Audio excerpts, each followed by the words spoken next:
Alright, it's only me. I'm back on the day, continuing Motörhead week. Going to move forward a couple of years and move on to 1988's Rock and Roll album.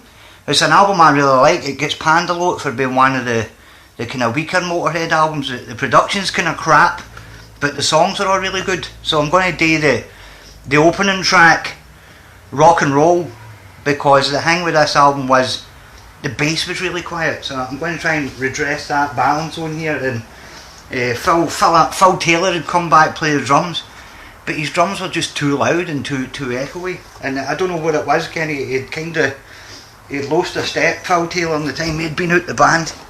Right, where's it up at that bloody thing? There it is. Right, we're going to get tore in here. It's Rock and Roll. Where did I put my plectrum? Oh shit, no. See, that's what happens when you're not ready for these things. What it is here? We've got a bit of volume here. Aye. Right, Rock and Roll it is.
So there you go, that's how you play Rock and Roll Probably come on to a couple more off rock and roll. I quite like that, putting the bass into the back of them.